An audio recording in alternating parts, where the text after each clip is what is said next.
What's your view of where the Chiefs sit in the table at the moment?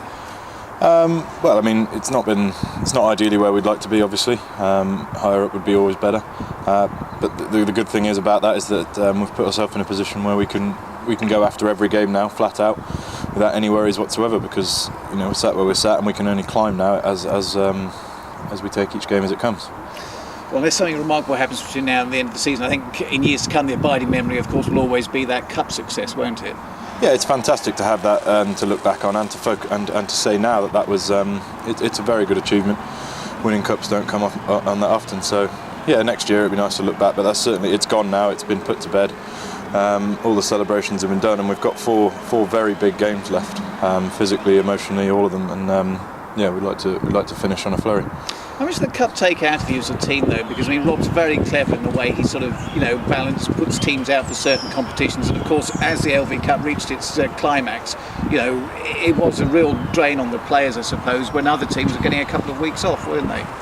Yeah, I mean, it's one way to look at it. I mean, it's the business end of the season, and all the top 4 teams, top 6 teams are putting out their best sides now, ready to have a big run into the end of the year. So, if you want to be playing in those games, you can't be too worried. I mean, we've just had a week off, so we certainly feel fresh for this week. But yeah, I mean, it's been a physical effort for a lot of the boys this year that have played a lot of rugby. But yeah, with a week off, mental freshness, and come back in. And I think, looking down the end of the barrel now as it is, that we can put ourselves through the mill and try and come out the other side a lot happier for it.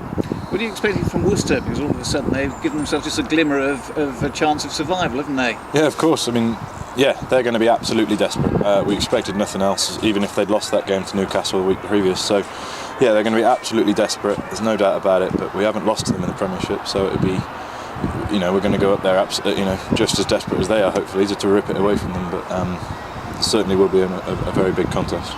But these are the sort of games you want to be playing at the end of the season, aren't they? Where there's, the crowd are up for it, the opposition up for it, etc., etc. Yeah, exactly that. I mean, you don't just want to finish the season now and say, oh, we've reached this position in the table, but this is unlikely. We'll hit this and that sort of. Every game now is massive because, if we win this next game and then move on to the next one and we can win that, then in 4 years' time we might be sat looking, a lot happier than we were. But the main thing is to go after this one. Go up to Worcester. Tear into the game, be desperate, want it, and come away from it and say, right, now we move on to the next one. I'm not even going to think about that until after this weekend. What about you? Happy with your form this season? Yeah, in and out here and there, but yes, I've enjoyed this back end of the season, getting back into playing a bit more, coming off the bench these last few weeks. I've just enjoyed being out there playing rugby. So yeah, for me personally, these next 4 games, there's no fatigue, nothing like that. It's hopefully be staying involved, getting off the bench and making the most of every minute. Yeah.